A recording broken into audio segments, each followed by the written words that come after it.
maghihintay ng 2 years para mabuang sa country nyo? Hello! Excited na excited ako umuwi ng Pilipinas eh. Kasi sa pamamagitan ng YouTube ko, puking inang Chinese ngungot nyo, chingangat box nyo, ngutin nyo. Diyos ko, yan, yung restaurant na yan, sa totoo lang, yung Saigon ingok, ungok na yan.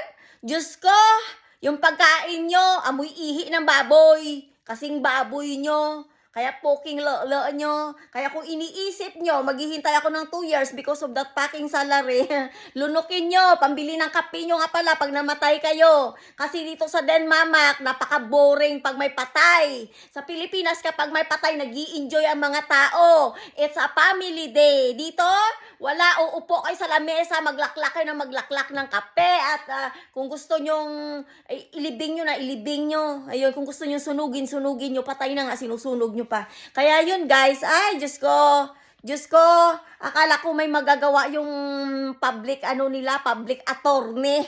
Tama, magsasayang ka lang ng laway. Sasabihin mo na kailangan marunong ka makipag-usap.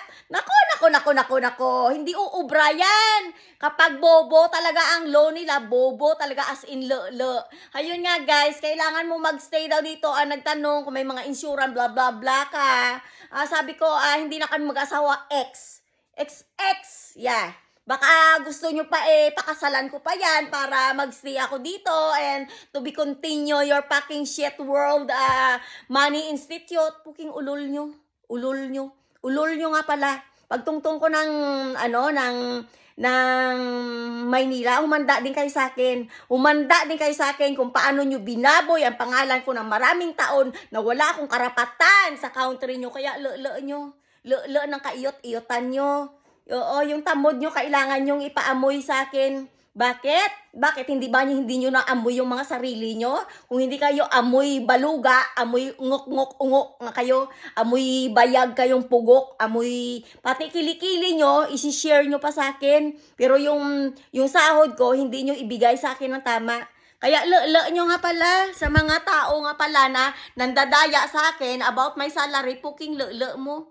Sa'yo na. Sa totoo lang naniningil ako. Tinatry ko ang Danmamak. Yes. Ultimo pa lang mga lawyer nila, hindi mo sila pwedeng takbuhan. Wala silang kwenta sa mundo. Walay silbi. Mga inutil. Mga bantugan na walang magawa sa mundo.